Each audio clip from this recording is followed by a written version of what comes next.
Hi there, welcome back to the channel. Thank you so much for tuning in. Today I'll be talking about an underrated gem in the Kurt Russell filmography. This is 1997's Breakdown.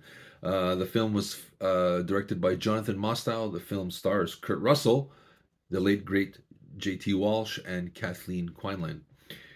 This is one of those action, drama, crime movies that's tension filled throughout.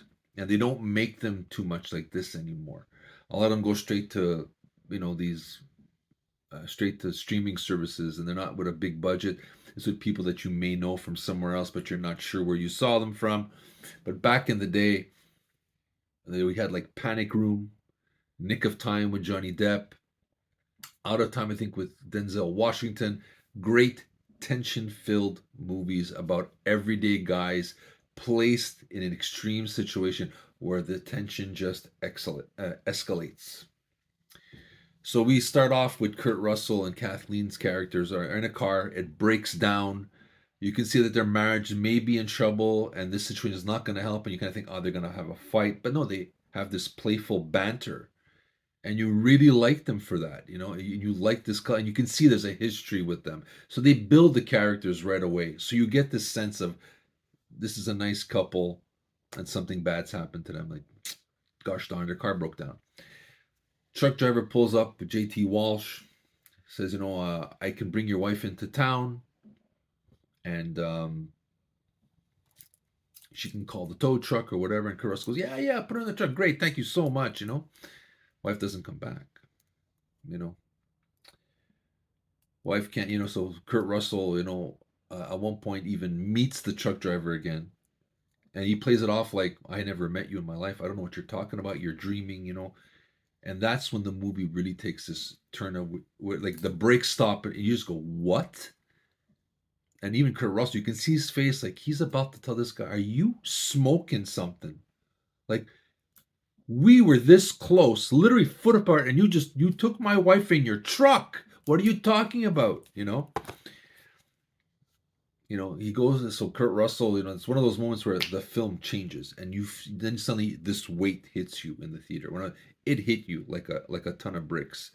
Kurt Russell's performance in it is amazing. Just the facial, like you could see this, like what the we met. I'm not losing my mind. Another point, he's in the police station, and he sees all the people who are missing, and it dawns on him that this could be my life now. Is my wife dead? Is she ever going to come back? How many years am I going to be looking at these walls of missing people, looking for my wife? That's another where you're smacked in the face. Like, this is reality. This is everyday man. This is not like, they always say the everyday man is the John McClane or Jason Bourne. No, these guys are trained. They're trained to kill. McClane is a cop. He's put in these situations of extreme stress. He's trained for. Kurt Russell is not, and you can see it. Breakdown. He is breaking down. It's the title fits perfectly with what's happening in every sense of the word. His life has broken down. Everything is breaking down. But what's great about this, there's a lot of great moments of satisfaction in terms of revenge. Because if you watch the latest action films, like the John Wicks, even the Die Hards, they usually just shoot the guy and it's over. They do like a catchphrase. If you watch this film, I'm not going to give him away. Kurt Russell has a couple of really interesting ways of getting rid of all the bad guys that have done him wrong in this movie. There's some really good revenge sequences, and you kind of cheer for him at that point because it just really, you're in the theater with the tension, and when that you go, oh, a little bit like but for every time that happens, there's something else that goes wrong. So he goes back to the town looking for his wife. He realizes that all the people in the town are not nice. They don't care about him. He knows he's really on his own. Not that the police won't help him. The town folk are not going to help him. He is on his own.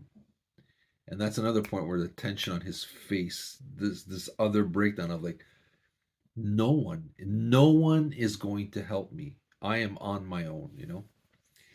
Um,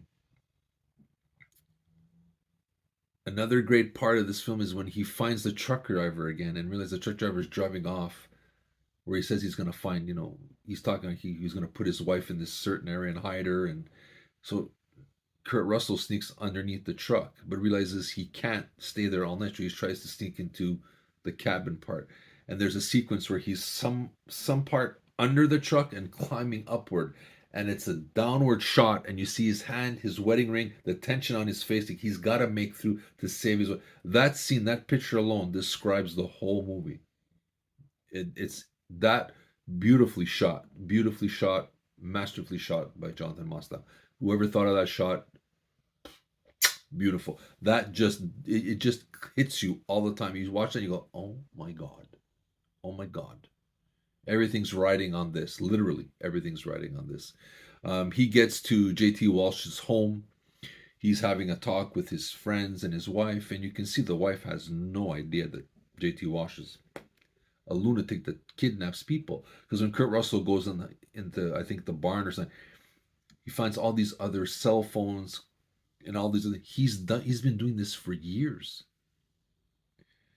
And he goes into the kitchen. He finally feels that he may have finally, is gonna have one up on this bad guy. And he puts a gun to towards the table where the whole family is. And then suddenly J.T. Walsh's son, a little boy, comes out with a rifle and aims it at Kurt Russell. And Kurt Russell's like, my God, I just as I think I can have a moment to enjoy my revenge, this is gonna happen. But he knocks the gun off. The kid actually fires the gun, which was really weird. Usually nowadays, a little kid won't shoot a gun in a movie, but it happened. Shoots one of his friends. He brings J.T. Walsh and his wife down to where this basically almost like a freezer, a container where the wife is at, and makes the wife open up, and the wife finally has a realization like, my husband's a lunatic. Like, what did I get myself into? And again, you think that Kurt Russell and the wife are going to get away, and now they're finally going to have this whatever, like, second honeymoon kind of happening. One of the guys from J.T. Walsh's camp escapes, releases and they go after him for one last car chase. And there's a big fight scene. Another great moment is where J.T. Walsh, like, the truck is almost over the bridge after the car chase. Kurt Russell's at the bottom. J.T. Walsh is trying to hit him with a chain. Kurt Russell grabs the chain. So J.T. Walsh is above him, standing on the truck. Kurt Russell's up, and there's a look, and you see that look of Kurt Russell goes, all I gotta do is yank the chain, and you're falling off the bridge to your death. And he yanks it, and he falls down, and you're like, it's good, it's satisfying, but I could have wished you would have did something more. And there we go. The wife puts the truck in gear and makes it go over the bridge and land on top of J.T. Walsh's character as he's still kind of moving. He has a little bit of life left in him and just lands on top of him. And she gets her sense of satisfaction and revenge in this movie. The tension in this movie is unbelievable. It's an unbelievable, yes, it's an unbelievable scenario in a sense. I mean, I'm sure people have gotten kidnapped, unfortunately. But Kurt Russell's performance, the WTF moments that he has, that he pulls off here, the moments of silence, and you can see in his mind, it's really like, oh my God, I'm never going to see my wife again. She could be dead. She could be, horribly raped. We don't know what the hell is going on. We don't know. He doesn't know. Is my life going to be again looking at this board of missing people for the rest of my life? Am I going to ever never find her body? There's these moments, and because he's not a cop, he's not trained for those moments of weakness make you feel sympathetic for this character, and it works so well. They nailed the performances. The way everything is, the way it's filmed, it's fantastic. It is even Kurt Russell has done one of these segments where he kind of names his best performer. He doesn't mention this, and I just went, you out of your mind. This is one of the best movies he's ever been in, And it's unfortunate that he doesn't even mention it, and it's not really shown anymore, and it's a shame. Search this out. It's called Breakdown with Kurt Russell and the late great J.T. Walsh. Do yourself a favor. If you're into tension filled movies and want to sit at the edge of your seat for an hour and a half, this is it. I cannot, you know, say anything bad about this. Is one of the best movies I've ever seen in my life in the theater. Got me on board. I was hooked within the first minute, and I was never let go until the end. There's never more you kind of look at your watch or look at your phone. You're into it. Search this out. You will not be disappointed. It's an underrated gem in the Kurt Russell filmography. But you let me know what you think. If you've seen it, let me know. I'll try to post a trailer down below. You let me know if you've seen it. You're sharing your thoughts with us. We'd love to hear from you. This is Steven from the Aroundtable with the best movie you've never seen, Breakdown with Kurt Russell.